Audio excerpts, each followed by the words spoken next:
Welcome to vision India forum sir. Amrit Mahotsav में आपका स्वागत है। विजन इंडिया 75 नाम दिया है हमने। अमृत महोत्सव प्रधानमंत्री जी का दिया हुआ शब्द है, जो कि मिनिस्ट्री कल्चर INB इसको आगे बढ़ा रहे हैं। हाँ हाँ 12 मार्च 2021 को इसकी शुरुआत हुई प्रधानमंत्री के माध्यम से। हमने सोचा था पहले ही थोड़ा कि क्यों ना 75 साल को सेलिब्रेट किया जाए, तो दिसंबर 2020 में इसको शुरू किया था, 75 साल की सेलिब्रेशंस और उसके उत्साह को, उसके पर्व को। हाँ भगवान की दया से सब चीजें अब थोड़ा बेटर है और ये बड़ा काफी बड़ा हो गया। आप जैसे कलाकारों के सहयोग से और ये बड़ा होता जा रहा है दिन प्रतिदिन। पंडित हरिप्रसाद चौरसिया, पंडित राजन मिश्र, पंडित अरुण भट्टाचार्य, अनुप जलोटा जी, ऐसे पद्मश्री सोमा घोष जी, मेरे मित्र और है राजीव जी, महावीर जी के सुपुत्र। इस तरह के काफी कलाकार हैं जिन्होंने बड़ा प्रोत्साहन दिया। और हम लोग जरूर, मैं नाम लेना चाहूंगा प्रतीक चौधरी और पंडित प्रतीक चौधरी और पंडित देवव्रत चौधरी जी का, जो अब हमारे बीच नहीं है, जो हमारे पारिवारिक मित्र हुआ करते थे। पंडित देवव्रत चौधरी और पंडित प्रतीक चौधरी, प्रतीक मेरा मित्र भी होता था। तो इन लोगों के सहयोग से ही हम लोग इसको आगे बढ़ा पाए हैं। और क्लासिकल म्यूजिक की सब सीरीज में आज आपका स्वागत है। आने वाले 25 सालों में क्लासिकल म्यूजिक, भारत का जो संगीत है, वाद्य संगीत, गायन और नृत्य, ये कलाएं कैसे अपने चरमोत्कर्ष को वापस हासिल करें, कैसे ये अपनी खोई गरिमा को वापस पुनः प्रज्वलित कर सकें, और इस देश में और विदेश में हर जगह इसके माध्यम से देश का नाम और गौरवान्वित हो, जिसमें योग, आयुर्वेद और हमारा जो पुराना संगीत है, पौराणिक जो संगीत विद्या है, इसके माध्यम से देश को और हम लोग आगे लेके जाएं और विश्व को जोड़ें, विश्व में शांति की कामना हो और स्थापना हो। इसके लिए मैं आज आपका अभिवादन करता हूँ, साधुवाद जनाता हूँ कि आपने समय निकाला। पद्म विभूषण पंडित छन्नूलाल मिश्रा जी के सुपुत्र पंडित राम और मिश्रा जी, आप तबला के बहुत बड़े, तबला वाद्य के बहुत बड़े आप प्लेयर हैं। आप बजाते हैं और देश में विदेश में हर जगह आपने प्रोग्राम किए हैं। अमृत महोत्सव में आपका हमारे लिए और विश्व के लिए क्या संदेश है, और इसके बाद हम अपनी चर्चा को जारी रखेंगे। पहले हम आपके बारे में, कैसे आपने तबला को चुना, कैसे आप आगे बढ़े और कैसे आपने शिक्षा ग्रहण करी और आज आपने कहाँ तक के मुकाम हासिल किए, इस बारे में थोड़ा जानना चाहेंगे। जरूर। सबसे पहले, जैसा कि आपने भी कहा, मेरा जन्म एक सांगीतिक परिवार में हुआ। मेरे पिता पद्म विभूषण पंडित छन्नूलाल मिश्र जी, जो कि सारी दुनिया जानती है,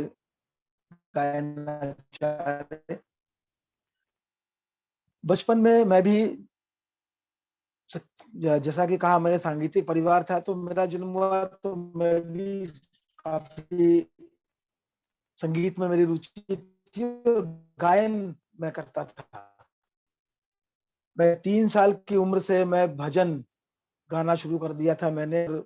पिताजी मुझे सिखाते थे कि पहले कोई एक भजन गा लेता था, कुछ एक छोटी चीज वो मुझे गवा देते थे। ये सिलसिला करीब आप समझिए 3 साल 4 साल के तक चला, जब मेरी उम्र 7 साल की हो गई थी उस वक्त। लेकिन मेरी एक और आदत थी कि मैं दरवाजे पे या कोई डिब्बे पे, किसी जगह पे, मैं फिल्म के गानों के साथ में ठेका लगाता था, या कोई और भी गाना चल रहा है, भजन, जैसे हमारी माता जी को आ रही है, पिताजी कुछ कर रहे हैं, मैं उस पर ठेका भी लगाता था अपने गाने के उसके अलावा। तो इस बात को मेरी माँ ने गौर किया इस बात पे, और मेरी माँ उस वक्त के तबला महर्षि, बनारस घराने के मूर्धन्य पंडित अनोखे लाल मिश्र जी, उनकी पुत्री हैं। तो उन्होंने, मेरी माँ को काफी तबला उनको मालूम था, जितना तबला मेरे नाना जी के शिष्यों को था पता था, उतना ही तबला मेरी माँ भी जानती थी। तो उन्होंने मेरे पिताजी से कहा कि ये गाना तो कर ही रहे हैं, मैं इसको तबला भी सिखाती हूँ, क्या पता, मतलब 2 ऑप्शन हो जाएंगे, तबला भी हो जाएगा और गाना भी हो जाएगा, तो फिर बाद में इसके पास ऑप्शन होगा, तो ये जिधर इसका मन करेगा, ये झुकाव होगा, जा सकते हैं। उन्होंने मुझे, मेरी उम्र करीब 6.5-7 साल के आसपास रही, उन्होंने मुझे तबला सिखाना शुरू किया। और 4 साल सीखने के बाद मेरा झुकाव पूरी तरीके से तबले में ही हुआ। और 4 साल सीखने के बाद 11 साल की उम्र में, 1975, उस समय मेरी उम्र 11 साल की थी, मैंने अपना सबसे पहला कार्यक्रम संकट मोचन संगीत समारोह जो कि आज पूरे विश्व में जाना जाता है, उसमें मैंने एकल तबला वादन भी किया और अपने पिताजी की संगति भी की। वो मेरा पहला संगीत का बड़ा मंच प्रदर्शन था जो कि 11 साल की उम्र में हुआ। उसके बाद ये सिलसिला चलता रहा। फिर तबले पिताजी मुझे फिर तब गाना तो मैं अपने शौक से हो गया, मैं शौकिया सीखता था या फिर मेरा ध्यान पूरी तरीके से तबले के साथ हो गया और मैं तबले पे ही पूरी तरीके से मैंने अपने आप को केंद्रित किया। मुझे मन में लग गया कि हाँ, मुझे तबला ही बजाना है।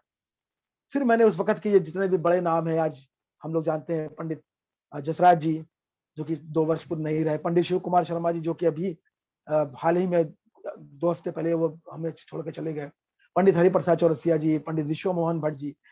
तो मैंने मेरे एक विजन बनाया कि हाँ, मुझे संगत करना है। जैसा कि मैं अपने हर इंटरव्यू में कहता हूँ कि तबला सोलो इस पे बजता है और बज सकता है, बहुत अच्छा बज रहा है, लेकिन तबला मुख्यतः मुख्यतः ये संगत का साज है। अवनद्य वाद्य की उत्पत्ति ही संगत के लिए हुई है। तो संगत करना मैंने अपना लक्ष्य बनाया कि संगत करूंगा और हिंदुस्तान के जितने बड़े हैं, जितने भी उस वक्त के नाम के जिन कलाकार हैं, मैं उनके साथ ही बजाऊंगा। तो मैंने मेहनत किया और ईश्वर ने उस काम को, हनुमान जी ने संकट मोचन के दरबार से मुझे आशीर्वाद मिला और मैंने इन जितने भी कलाकारों का मैंने नाम लिया, वो पंडित जसराज जी हो, पंडित शिव कुमार शर्मा जी हो, पंडित हरिप्रसाद जी हो, इन लोगों के साथ मैंने लगभग 35 साल मैंने इनके साथ काम किया और मैंने संगत की। सारे दुनिया में मैं घूमा और हर जगह अपना कार्यक्रम दिया। फिर वो सिलसिला जो चला, मैंने 11 साल की उम्र में शुरू किया था, वो धीरे धीरे धीरे 18, 19 साल, 20 साल का हुआ। इन लोगों का हाथ मुझे मिला, सारे कलाकारों का। तो फिर ये सिलसिला आगे ही बढ़ता गया और मुझे गुरुओं के आशीर्वाद से और हमारे बड़े कलाकारों के आशीर्वाद से और मेरी मेहनत से मुझे एक से एक मंजिल को मैं पाता चला गया। सबसे ज्यादा आपने प्रोग्राम किनके साथ किए? सबसे ज्यादा प्रोग्राम मैंने पंडित शिव कुमार शर्मा जी के साथ किया। बताइए। ये बड़ा जी it's a rare coincidence that today we have somebody with us, a great in him in his own right, Pandit Ram ji Mishra, and the great tabla maestro. He has played how many programs? Sir, कितने programme किए होंगे आपने approximately? मुझे मुझे इतना तो कहते लेकिन हाँ, फिर भी करीब 7-8 हजार प्रोग्राम तो किए होंगे मैंने। कितने?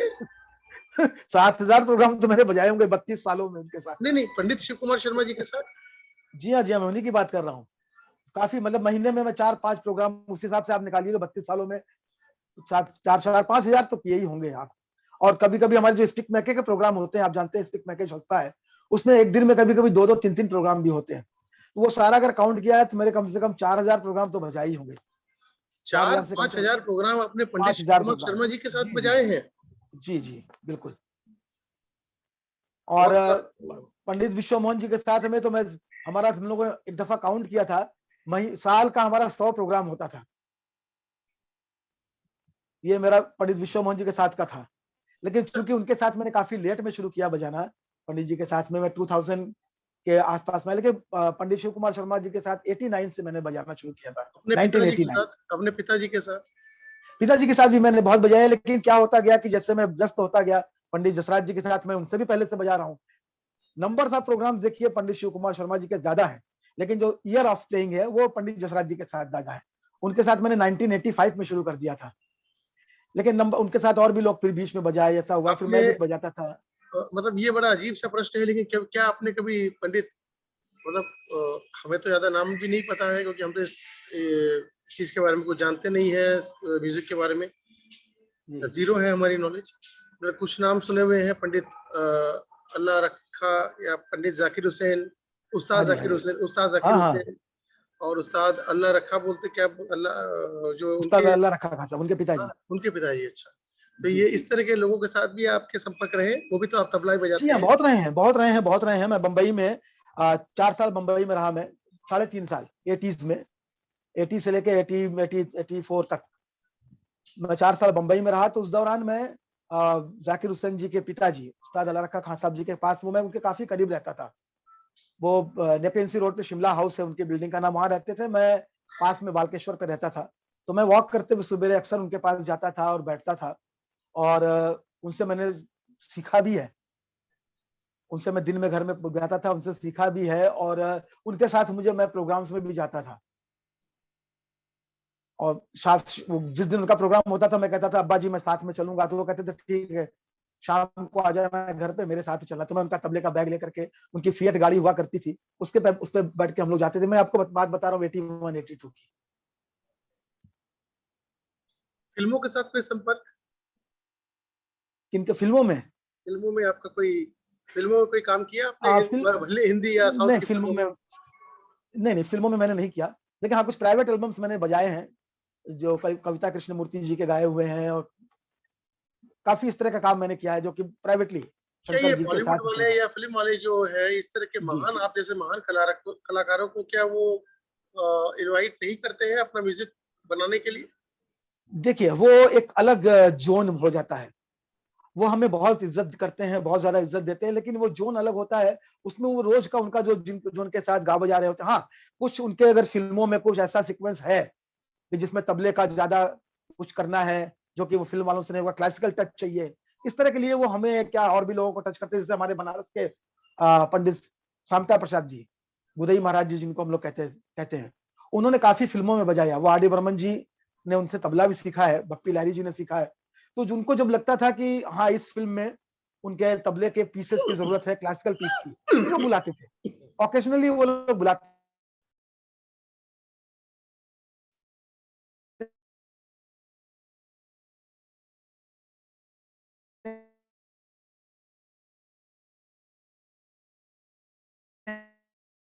हैं क्लासिकल आर्टिस्ट को। जैसे मेरे पिताजी को ही कि जब उनको सीक्वेंस आती है, उनको लगता है कि हाँ यहाँ पे क्लासिकल म्यूजिक के म्यूजिशियंस की जरूरत है, चाहे वो गाने में है या किसी इंस्ट्रूमेंट के पीस में है या तबले के रूप में है, तो वो इनवाइट करते हैं, बुलाते हैं। पंडित शिव कुमार शर्मा जी के बारे में थोड़ा बताएं। देखिए पंडित जी का जो व्यक्तित्व था वो तो बिल्कुल हम लोग जैसे बोलते थे राजसी। उनकी जो एंट्रेंस अपीयरेंस था, उनका खुद का जो लुकआउट, वो बिल्कुल एक राजा जैसा होता था। और उनकी बजाने की जो शैली थी, सारी दुनिया जानती है। उनके बजाने की एक विशेषता, ये सबसे बड़ी विशेषता थी कि उनका ताल पक्ष, लय पक्ष बहुत ही अद्भुत, बहुत ही कमाल का था। उनसे काफी सीखा है मैंने। कोई भी ताल है, चाहे वो 7 मात्रे की ताल है, 10 मात्रे की ताल है, तो 7 मात्रे की ताल में 10 मात्रे का समावेश, 10 के मात्रे ताल में 7 का समावेश, 10 मात्रे के ताल में 15 का समावेश। तो ये जो है, ये ताल के अंदर छंदकारी जिसको हम बोलते हैं अपनी भाषा में, छंदकारी, ये पंडित जी को ने बहुत बखूबी किया और बखूबी दुनिया को दिया उन्होंने। और इसका फायदा हम लोगों ने भी लिया, तबला वादकों ने भी, हमने भी काफी उनसे सीखा कि संगत का कैसा तरीका होना चाहिए, क्या है। ये मुझे पंडित जी से बहुत सीखने को मिला। हर प्रोग्राम के बाद हम डिस्कस करते थे। और उनका जो अपना खुद का जो व्यक्तित्व था, बहुत ही शांत, और एक बड़ा और ऐसा भी नहीं कि शांत है तो किसी से बात नहीं, जो भी बात करता है उसको उसी ढंग से बात करना, बहुत ही सौम्यता, जैसा कि मैंने कहा राजसी है, सौम्यता के साथ बात करना, जो टोटली में उनकी पर्सनालिटी थी। वो एक एक चीज सीखने वाली थी। मैंने उनसे तबला तो सीखा ही, तबला कैसे संगत करते हैं, लेकिन मैंने उनसे ये भी सीखा कि कब बोलना है, कितना बोलना है और क्या बोलना है। ये मैंने पंडित जी से सीखा। ये उनकी बहुत विशेषता थी कि वो जितना बोलते थे, बहुत नपा तुला बात करते थे। तो ये मैंने काफी उनके साथ रह करके ऑब्जर्व किया उनका, और मैंने काफी कुछ उनसे सीखा। और इतने सालों का हमारा साथ रहा। उन्होंने मुझे काफी, एक तरह से कह सकते हैं, प्रमोट किया, सब जगह ले गए, बजवाया, उठा करके। चूंकि वो मेरे नाना जी से काफी प्रभावित थे। उन्होंने मुझसे बताया था कि जब उनका पहला कॉन्सर्ट था, जब वो 16 साल की उम्र के थे, कलकत्ते में आल बंगाल म्यूजिक फेस्टिवल में, तो उसमें मेरे नाना जी ने उनके साथ संगत करी थी। ये बात उन्होंने मंच पे कही थी कि आज मुझे बहुत खुशी है मेरे पहले प्रोग्राम में कि उनका नाती मेरे साथ बजा रहा है, और मेरी मेरी इच्छा है कि मैं इसके बेटे के साथ भी बजाऊं। ऐसा ऐसा उनका उन्होंने ऐसे मंच पे अनाउंस किया था। तो तब से उनका एक आशीर्वाद मुझे जो मिला, तो इतने सालों तक उनका प्यार, उनका आशीर्वाद मुझे मिलता रहा। और उनका व्यक्तित्व जो था, अपना जो स्वयं का व्यक्तित्व है, वो तो बहुत ही, एज ए कलाकार, एज ए व्यक्ति, एज ए इंसान, बहुत ही कमाल के थे। ऐसे लोग देव पुरुष, मैं कहूंगा ऐसे लोग देव पुरुष होते हैं। सितार में कोई खास नाम? सितार में, वीणा में तो पंडित विश्वमोहन भट्ट है, आपने नाम लिया, हाँ ये जी, शायद आपने बहुत बजा। सितार में पंडित रविशंकर जी का नाम सुन के रोंगटे खड़े हो जाते हैं। भारत जी रत्न, जी जी, बिल्कुल बिल्कुल बिल्कुल। भारत रत्न तो मेरे समझ में हमारे म्यूजिक की इंडस्ट्री से शायद हाँ, पंडित जी रविशंकर जी ही हैं, और शायद किसी को भारत रत्न नहीं नहीं है, मिला। बिल्कुल है, बिल्कुल है। सबसे पहला भारत रत्न जो मिला, वो शास्त्रीय संगीत कर्नाटक शैली में मिला। वो मुझे नाम अभी याद नहीं आ रहा, उनको मिला। उसके बाद पंडित रविशंकर जी को मिला, फिर बाद में पंडित भीमसेन जोशी जी को मिला। उसके भी पहले हमारे बनारस के उस्ताद बिस्मिल्लाह खां साहब को मिला। जी, तो ये संगीत में, शास्त्रीय संगीत में इन लोगों को मिला है ये भारत रत्न। 4 लोग हैं मतलब जो भारत रत्न जी में जी रह जी जी। चुके हैं। हाँ जी, बिल्कुल बिल्कुल। अब नंबर एम है। सुब्बलक्ष्मी, एम सुब्बलक्ष्मी जी को सबसे पहला भारत रत्न मिला था, जो कि कर्नाटक शैली का गायन करती थी। सबसे पहला भारत रत्न उनको मिला था हमारे म्यूजिशियंस में, एम सुब्बलक्ष्मी जी को। अब संभावना है। और हम चाहते हैं कि अमृत महोत्सव की सेलिब्रेशन के माध्यम से जी। हम लोग भारत सरकार को ये जरूर सुझाव देना चाहेंगे कि हर वर्ष एक भारत रत्न संगीत से जरूर दिया जाए। जरूर दिया जाए। ये देखिए, हमारी ये जो भी संगीतकार होता है, वो उसकी बड़ी सारे जीवन की साधना होती है। जैसे हम और भी क्षेत्र में भी लोगों को मिलता है, हम ये नहीं कहेंगे कि उसमें वो साधना या तपस्या नहीं है।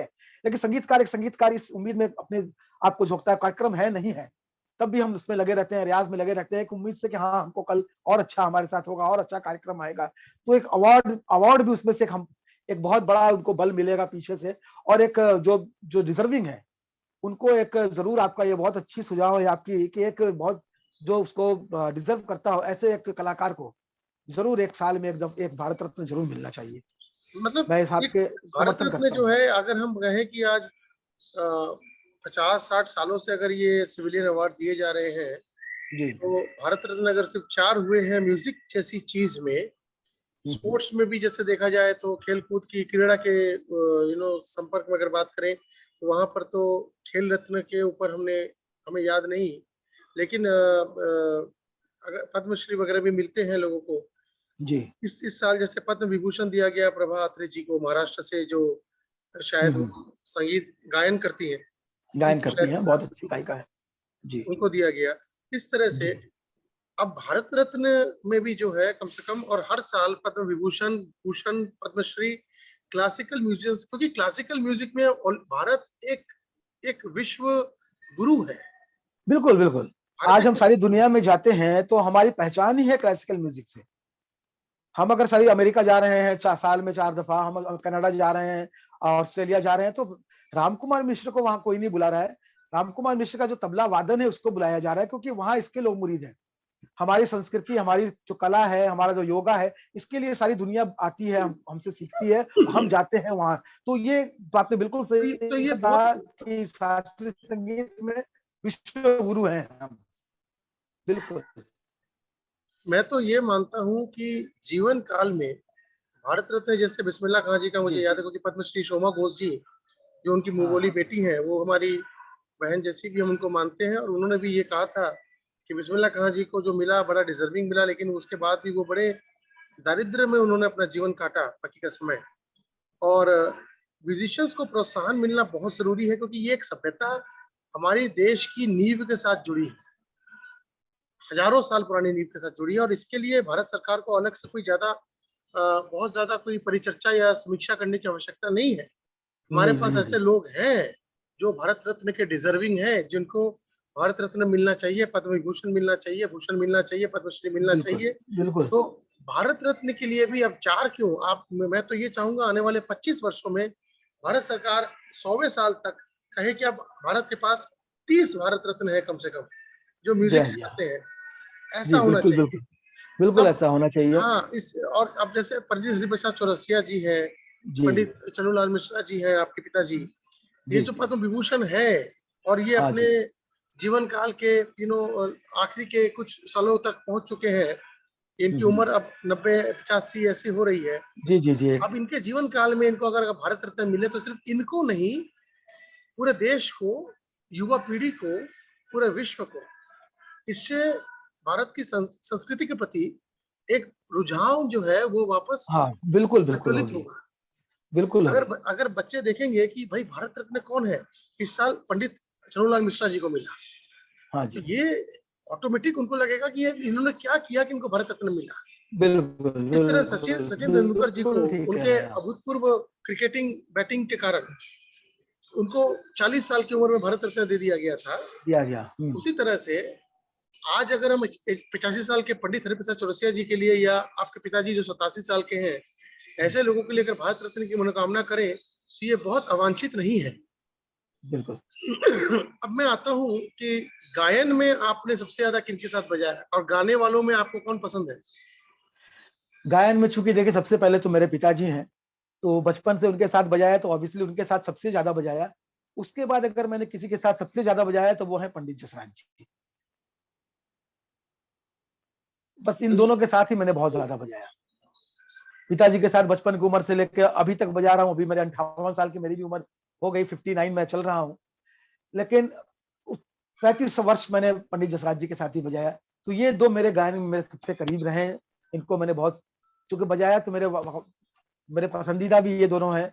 और वैसे अभी भी काफी लोगों के साथ मैंने बजाया। मैंने पंडित राजन साजन मिश्रा जी जो कि मेरे मामा लगते हैं, उनके साथ भी बजाया है। उस्ताद राशिद खान जो कि बहुत अच्छे गायक हैं, मेरे बड़े अच्छे मित्र हैं, मेरे भाई जैसे हैं, उनके साथ भी मैंने बजाया। तो एक से गवैये हैं, उन सबके साथ मैंने बजाया। लेकिन ये दो लोगों के साथ मैंने बहुत, जो कहते हैं ना कि सालों साल लगभग सभी कॉन्सर्ट, हर एक प्रोग्राम इतने कैरियर में तो बहुत ज्यादा बजाया मैंने। पंडित जी साल में मतलब अगर हम देखें तो कितने प्रोग्राम स्टेज पे आप कर लेते हैं? देखिए जब अभी तो अब बिल्कुल ही, मतलब ये 3 वर्ष को तो मैं बिल्कुल ही नहीं गिनूंगा। ये कोरोना काल ने सब बिल्कुल 2 वर्ष बंद करके समझ लीजिए हमें करीब 10 वर्ष पीछे ढकेल दिया है। अन्यथा ऐसे अगर देखा जाए तो महीने का मेरा 20 से 25 प्रोग्राम में करता था। और वो भी सारे 4 प्रोग्राम अगर मैं पंडित शिव कुमार शर्मा जी के साथ कर रहा हूँ तो 4 पंडित हरिप्रसाद चौरसिया जी के साथ कर रहा हूँ, 4 पंडित जसराज जी के साथ कर रहा हूँ, या 4 पंडित विश्व मोहन भट्ट जी के साथ कर रहा हूँ। फिर पिताजी हैं तो पिताजी के साथ भी। अब देखिए मैं यहाँ बताऊँ, थोड़ी सी वो कहते हैं ना लिबर्टी, अब वो ले लेते हैं। अब पिताजी की डेट है अगर, तो मैं कह देता था कि पिताजी पंडित हरिप्रसाद चौरसिया जी ने मुझे बुलाया है या पंडित शिव कुमार शर्मा जी बुला रहे, तो मैं वहां चला जाता हूँ। या मैं उनके साथ बिजी हूँ, पिताजी मुझसे पूछते थे तो मैं कहता था नहीं पिताजी मैं पंडित जसराज जी के साथ में बिजी हूँ। तो वो लिबर्टी तो अपने परिवार में हम ले लेते हैं। लेकिन मैं कम से कम 20 से 25 प्रोग्राम हर महीने में बजाता था। और अगर उसमें स्टिक में कहे, जैसी संस्था में मैं करीब पिछले आप सोच लीजिए कि 81 से 40 साल हो गए मुझे स्टिक मैके में बजाते हुए। तो लेकिन अभी मैंने कुछ कम किया है। लेकिन एक टाइम पे मैं उनकी सर्किट जो होती है, काफी स्कूल कॉलेजेस में जाके ये लोग प्रोग्राम करते हैं, रेयर जैसे भोपाल में। अब देखिए मध्य प्रदेश है, मध्य प्रदेश में भोपाल में तो कार्यक्रम हो जाते हैं, इंदौर में तो हो जाते हैं, लेकिन छोटे शहरों में, सीहोर में, कटकोटपुतली में राजस्थान के, या जो छोटे छोटे जो जगह हैं वहां पे कैसे प्रोग्राम होंगे? अब वो कोई फेस्टिवल भुज में तो नहीं होगा ना, या में तो नहीं होगा ना, भीलवाड़ा स्कूल कॉलेज में। उसमें हमने बहुत काम किया, बहुत गए हम। एक एक दिन में 3 3 कॉन्सर्ट हमने बजाया है। तो वो तो गिनती छोड़ दीजिए कि एक दिन में 3 प्रोग्राम बजा रहे हैं और एक हफ्ता बजाया तो सोच लीजिए 21 प्रोग्राम तो हमारे 7 दिन में हो गए। तो वो भी काफी साल हमने किया। ज्यादा मेहनत नहीं करनी है, जितना कर सकते हैं उस हिसाब से थोड़ा सा नंबर सब प्रोग्राम कम किए हैं। लेकिन ये जो अपने कमर्शियल प्रोग्राम थे वो मैं 20 से 25 महीने में मेरे होते। अभी 2020 तक तो होते थे, उसके बाद मार्च के बाद से फिर शुरू है। और ऊपर वाला चाहेगा तो फिर से अच्छा रहेगा। जब कोविड का ये चौथा दौर ना आए तो सब अच्छा होगा, फिर से हमारे प्रोग्राम शुरू कॉर्पोरेट होंगे। कॉर्पोरेट वर्ल्ड में आप लोगों की डिमांड का क्या स्थिति है कि क्या स्थिति है? कॉर्पोरेट वर्ल्ड में भी देखिए वहां तो डिमांड तो है, डिमांड होता है, बहुत बहुत क्लासिकल प्रोग्राम होता है, वो बहुत ज्यादा अच्छा, वो भी पैसे भी वो देते हैं। लेकिन वहां पे ये होता है कि अब आजकल ऐसा होने लगा है कि वो जो लोग ले लेते हैं कि भाई मुझे दे दीजिए मैं करूंगा। अब वो फिर अपने हिसाब से जिनका उनके साथ संपर्क होता है, कलाकारों जिसको ठेका बोलते हैं ना, वो ले लिया, हमने ले लिया वो, तो वो करते हैं। अदरवाइज क्लासिकल वर्ल्ड में, कॉर्पोरेट वर्ल्ड में, अगर वो थोड़ा सा फिल्म की तरफ, ग्लैमर की तरफ जाते हैं, जैसे अभी पंडित शिव कुमार शर्मा जी हैं। लेकिन कॉर्पोरेट का प्रोग्राम उनके पुत्र राहुल शर्मा भी बहुत करते हैं। देखो राहुल शर्मा का एक एड आके सब आज के लोग देखते हैं उनको, उनका तो ग्लैमर ग्लैमर की उसमें ज्यादा है। तो इस वजह से वो ज्यादा उन्होंने उनके पास अप्रोच हो जाता है, कॉर्पोरेट वालों के पास उनकी अप्रोच ज्यादा जल्दी हो जाता राहुल है। शर्मा जी तो क्या बजाते हैं? वो संतूर बजाते हैं। अच्छा, वो भी और संतूर बजाते हैं। जी हाँ, और अपने पिताजी को की लेगेसी को ले जाने वाले वो जरूर हैं। और मैं तो कहूंगा बिल्कुल वो लेके जाएंगे आगे।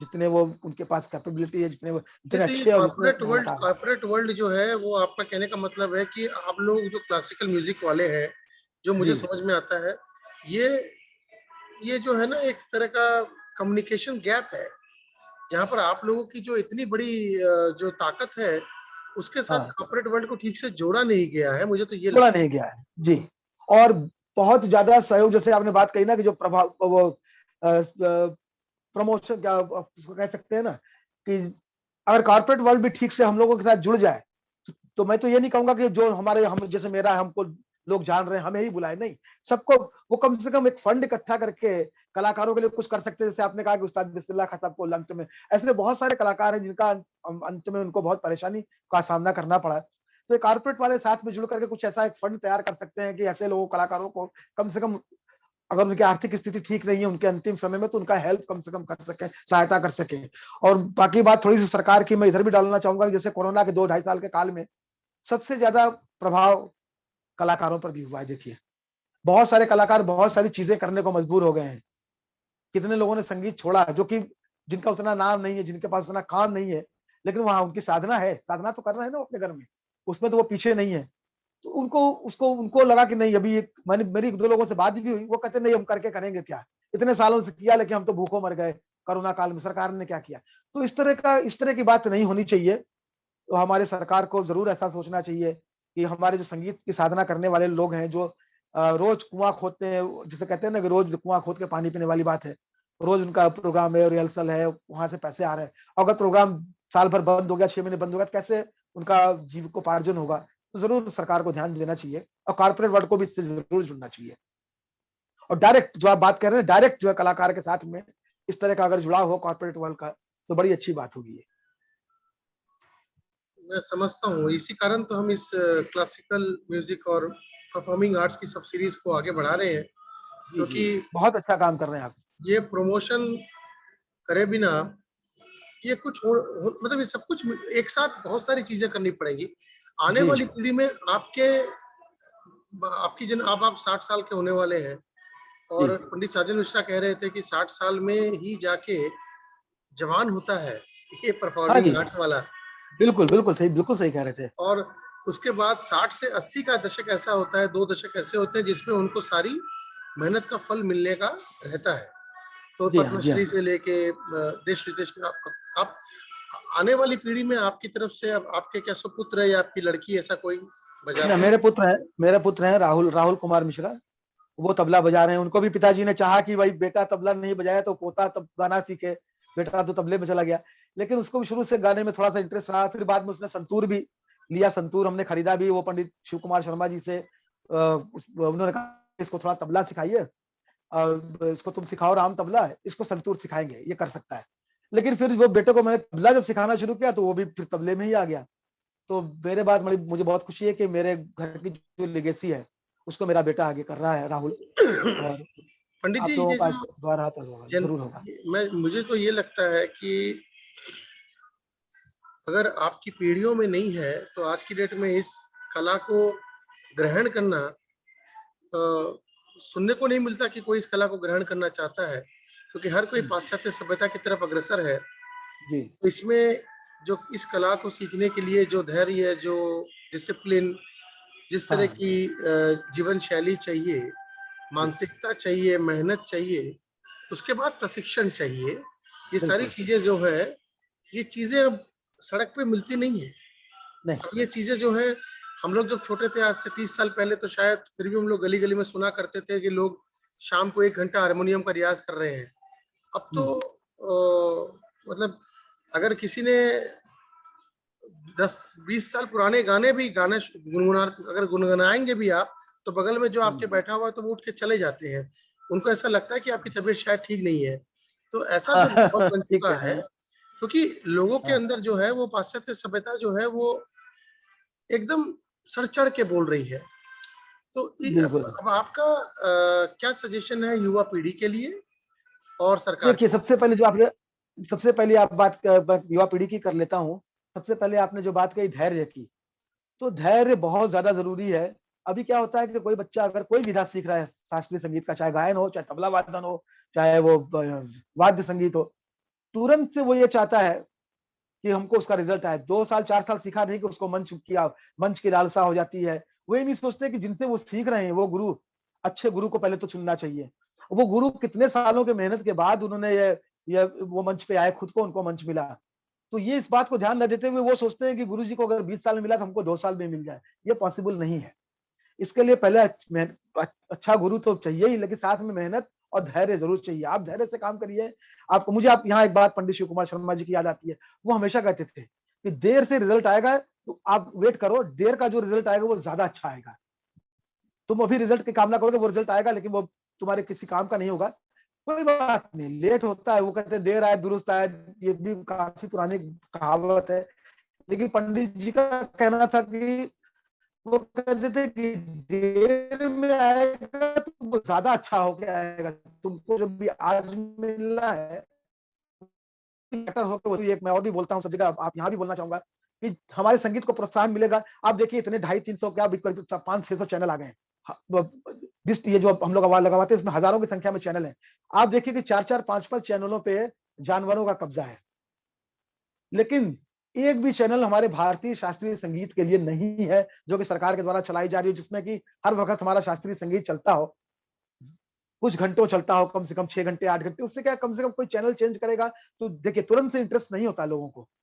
एक बार 2 बार 4 बार देखेगा तो सुनेगा तो 5 मिनट तो सुन सकता है ना, कि चलो आज 5 मिनट ये सुन लेते हैं क्या हो रहा है, ये क्या संतूर बज रहा है, ये क्या बांसुरी बज रहा है, ये क्या सितार बज रहा है, ये क्या गाना हो रहा है, आज देखते ही सुन के। ऐसा भी मन में विचार लाके अगर वो सुनता है, देखता है उसको, तो हो सकता है कि वो चीजें उसको लग जाए मन में अच्छी, और वो दूसरे दिन 15 मिनट सुन ले, तीसरे दिन आधा घंटा सुने, धीरे धीरे उसको इंटरेस्ट हो। इंटरेस्ट लाना बहुत जरूरी है।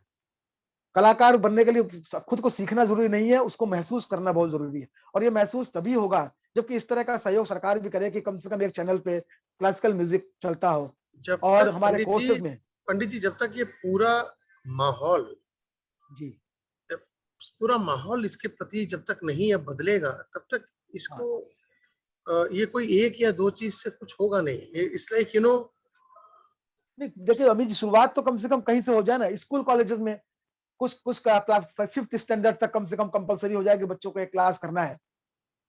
अलग अलग भाषाओं की क्लासेस होती हैं, एक संगीत का हो जाए कि बच्चों को कम से कम सारे गामा हो जाएगा, भाई तुमको एक क्लास म्यूजिक का करना ही है।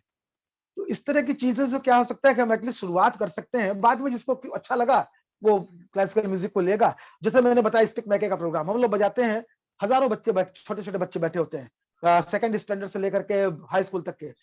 और पूरे प्रोग्राम के बाद जब एक बच्चा आकर कहता है कि सर हमको आपका तबला बहुत अच्छा लगा, हम कैसे सीख सकते हैं, वो 7-8 साल का बच्चा, तो हमें लगता है कि हमने जितने समय से हम घूम रहे हैं स्टिक मैके के इस प्रोग्राम को लेके, तो उसका हमारा लगता है कि हमारा मेहनत सफल हो गया कि एक बच्चा तो कम से कम उठ के कह रहा है कि हमको बहुत अच्छा लग रहा है, हम कहा कैसे सीख सकते हैं। तो इस तरह की जब तक शुरुआत नहीं होगी तब तक नहीं होगा कि जैसे चैनल्स भी आए और स्कूल कॉलेजेस में इसकी हो कई, देखिए कई तरफ से जब हम उस पर आएंगे तब कहीं ना कहीं से उसका जरूर अच्छा एक रिजल्ट आएगा कि सब जगह से अगर इस तरह सब भारतीय और इलेक्ट्रॉनिक मीडिया भी इसकी तरफ ध्यान दे कि भाई चलिए हम चल के प्रोग्राम को कवर करते हैं या प्रोग्राम को देखते हैं इस तरह का, तो उसका काफी प्रभाव पड़ेगा, मुझे एक लगता है ऐसा। मैं एक ऐसा डेडिकेटेड कुछ मीडिया का एक प्लेटफॉर्म तैयार करूंगा जी जो मैं आपसे आज शेयर कर रहा हूं, क्योंकि मैं ज्यादा कोई राजनीतिक या डिप्लोमेटिक तौर पे बात नहीं करता हूं। तो मुझे लगता है कि ऐसा कुछ तैयार करेंगे हम जिसमें सिर्फ और सिर्फ आप जैसे कलाकारों के परफॉर्मेंसेस, हाँ आपकी जी बातें, आप लोगों के सुझाव, इस तरह जरूर की चीजें बिल्कुल ही जो है सिर्फ रहेंगी और उसी को हम प्रमोट करेंगे। इससे बिल्कुल ऑटोमेटिकली बहुत फर्क पड़ेगा चीजों का। बहुत फर्क पड़ेगा बिल्कुल, क्योंकि इससे बहुत, शुरुआत तो कहीं ना कहीं से करनी पड़ेगी जी। और हम तो भैया ये समझते हैं कि अगर हम शून्य पे हैं तो शून्य से आगे ही जा सकते हैं। अब नीचे तो और जाएंगे नहीं, क्योंकि नहीं ये पंडित साजन मिश्रा जी ने बोला 2 दिन पहले 3 दिन पहले कि जी अब तो आईपीएल का जमाना है, टेस्ट मैच कौन खेलेगा। हाँ तो इसलिए ये टेस्ट मैच है जो आप लोग करते हैं, वो साधना है। बिल्कुल ये टेस्ट मैच है, क्योंकि यही ठहरता है। बड़ी अच्छी बात कही उन्होंने, मैंने सुना था कि टेस्ट मैच के अगर आप खिलाड़ी होंगे तो आईपीएल भी आप खेल सकते हैं। आईपीएल का खिलाड़ी को टेस्ट मैच खेलने में वो नहीं कर सकता, लेकिन अगर आप टेस्ट मैच का खिलाड़ी हैं तो आपका नींव मजबूत है ना, नींव आपका मजबूत है तो आप कुछ भी कर सकते हैं। आप 2020 भी खेल सकते हैं, 10-10 भी खेल सकते हैं। तो वो टेस्ट मैच का खिलाड़ी होना बहुत जरूरी है, तब आप लंबी पारी खेलेंगे। क्योंकि आपको आदत रहेगी लंबी पारी की। पंडित जी, विदेशों में फाइनल कुछ मिनट 2 मिनट की और बात है, जी विदेशों में आपने हर जगह बजाया, सबसे ज्यादा मजा यहाँ आया बजा के? देखिए विदेशों में मुझे अमेरिका में बहुत मजा आया बजा के, और यूरोपियन कंट्रीज में हमारे कुछ कलाकारों ने वहां पर जाकर के इतना इसको अभी पॉपुलराइज कर दिया है, और खुद विदेशी लोग, आप बनारस जैसे जहाँ की मेरा शहर रहा है बनारस, अभी मैं दिल्ली में हूँ पिछले 12 साल से, लेकिन बनारस से मेरा संबंध है। तो वहां देखिए बनारस में कितने विदेशी आते हैं साल भर में, सालों साल आते हैं, वो संगीत सीखते हैं और योगा सीखते हैं, और वहां जाके वो वहां खुद क्लास करते हैं, वहां गुरु बनते हैं। तो उन्होंने इतना ज्यादा हमारे कलाकार और वहाँ के जो स्टूडेंट्स आते हैं इतना ज्यादा पॉपुलराइज कर दिया है कि अमेरिका यूरोप में ये ऐसा लगता है कि मैं आपको सच बताऊं, कभी कभी लगता है कि यहाँ ज्यादा डिसिप्लिन है हमारे म्यूजिक को लेके। 7 बजे प्रोग्राम है तो फिर 6:55 पे हॉल का दरवाजा खुलेगा, लोग साइलेंस से बैठेंगे, आपका पहला पोर्शन खत्म होगा तभी उठेंगे, बातचीत नहीं करेंगे। तो कभी कभी बड़ा अच्छा भी लगता है कि देखिए हमारे कल्चर को कितने अच्छे से ये कर रहे हैं। तो अमेरिका यूरोप, और भी धीरे धीरे अभी मैं आपको बताऊं, अभी हम लोग साउथ कोरिया में हमने 4 साल पहले म्यूजिक शुरू किया वहां पे, जिसमें कि मैं पंडित हरिप्रसाद चौरसिया जी भी गए, पंडित विश्व मोहन भट्ट जी भी गए, और कुशल दास जी, पंडित कुशल दास गए कलकत्ते से सितार में। मैं हर साल 3 साल से जा रहा हूँ, और हम लोग पहले क्लासिकल म्यूजिशियन है जो वहां पे किया, और उनको इतना अच्छा वहां रिस्पॉन्स मिला कि अब हम हर साल वहां पे प्रोग्राम करते हैं। ओवर क्राउडेड भीड़ होता है आपको मैं बताऊं, तो इंटरेस्ट लोगों को है, लोगों ने सुना है, बस उनको मिलता नहीं है। और रही बात हमें जहां अच्छा लगने के बाद, अमेरिका और यूरोप में और यूके में, लंदन में बहुत ज्यादा हमको अच्छा लगता है, क्योंकि वहां जैसे लगता है कि अपने भारतीय लोगों के बीच में बजा रहे हैं, जबकि ऑडियंस हाफ से ज्यादा उनके 70% वो लोग होते हैं कई जगहों पे, लेकिन हमें मजा वही आता है कि जैसे हम इंडिया में बजा रहे हैं, वो दाद भी वही सही जगह पे देते हैं। तो यूरोप में, यूके में और अमेरिका में बहुत अच्छा लगता है हमें गाना बजाना करके। साउथ इंडिया में क्या आप जैसे बनारस और हिंदुस्तानी क्लासिकल म्यूजिक के घरानों के जो लोग हैं, हाँ साउथ इंडिया में क्या इसकी डिमांड उतनी ही होती है या उनके अलग? जी, होती है, और मैं आपको बताऊं कि लोग कहते हैं ऐसा कि शायद मैं साउथ में जाके बजाने वाला सबसे ज्यादा तबला प्लेयर जो साउथ में जाके बजाता हूँ वो मैं ही हूँ, क्योंकि मैं काफी लोगों के साथ, मैंने साउथ के लोगों के साथ कोलैबोरेशन किया है। मैं डॉक्टर एन राजम जी के साथ बजाता था वायलिन के साथ, उनके साथ, जो कि बनारस में रही, काशी हिंदू विश्वविद्यालय में वो डीन भी रही, प्रोफेसर थी, अभी बॉम्बे में है। तो उनके साथ बजाया मैंने 10-12 साल 80s में। उस समय मेरी क्लास, उनकी जुगलबंदी काफी होती थी वहां के दिग्गजों के साथ में, जो कर्नाटक के होते थे। तो उस समय वहां के जो दिग्गज होते थे मृदंगम के, उनके साथ मुझे बहुत मौका मिला कि मेरे से बहुत सीनियर टीवी गोपाल कृष्णन जी, टीके मूर्ति जी, और जितने बड़े बड़े उस समय के वहां के, उस समय गुरुवारी दुरई जी, कराईकुड़ी मणि जी, जितने मृदंगम के टॉप मोस्ट कलाकार हैं, उनके साथ मुझे जुगलबंदी करने का मौका मिला। तो इसलिए मुझे काफी फिर वहां से निमंत्रण आने लगे, और मैं बहुत साउथ में गया और जाकर बजाता हूँ। और मैं बताऊं आपको, साउथ में भी हमारा म्यूजिक बहुत पॉपुलर हो रहा है, और वहां पे लोग बुलाते हैं। ठीक है, उनके अगर 1 महीने का फेस्टिवल होता है, चेन्नई में होता है दिसंबर में, कला एकेडमी का 1 महीने का फेस्टिवल। पहले को ऐसा होता था कि काफी पूरे फेस्टिवल में 2 या 3 होते थे हमारे भारतीय शास्त्री, इंडियन है तो सब भारतीय शास्त्री, लेकिन उत्तर भारतीय दक्षिण भारतीय कह सकते हैं। लेकिन अभी क्या है, उनके अगर 1 महीने के फेस्टिवल में कम से कम 10-12 हमारे उत्तर भारतीय संगीतकार म्यूजिशियंस भी होते हैं। तो नंबर ऑफ कॉन्सर्ट्स बढ़े हैं, जरूर बढ़े हैं साउथ में हमारे उत्तर भारतीय लोगों के। पंडित जी, बहुत बहुत धन्यवाद। आपसे आज बात करके चर्चा तो बहुत लंबी चलेगी, लेकिन जी कम से कम हमने एक उद्घाटन किया आपके साथ, और आशा करते हैं जो आपने हमसे वादा किया है, पंडित छन्नूलाल मिश्रा जी का भी एक बाइट हमें मिल जाएगा। जी हाँ, अभी मैं जरूर, उनकी थोड़ी सी तबीयत, मैं कल से उनके उसमें लगा था, लेकिन मैं जरूर आपको दिलवाऊं, उनकी तबीयत थोड़ी सी नासाज है वो। हमें आज हाँ बस उनसे 2-4 मिनट का एक शुभ संदेश आप भिजवा दीजिए। उसके जरूर साथ मैं भिजवाऊंगा आपको इसको उनके। आज आपको हम इसके लिए बहुत बहुत साधुवाद जनाते हैं, और ये जो शुरुआत है, और आशा करते हैं आने वाले समय में हम लोग जरूर, और काम आप करेंगे। बिल्कुल, आप इतना अच्छा काम कर रहे हैं, ईश्वर आपको बिल्कुल इसमें आगे बढ़ाता रहे निरंतर, इसका लाभ हम सारे संगीतकारों को मिलता रहेगा। बहुत बहुत धन्यवाद आपका।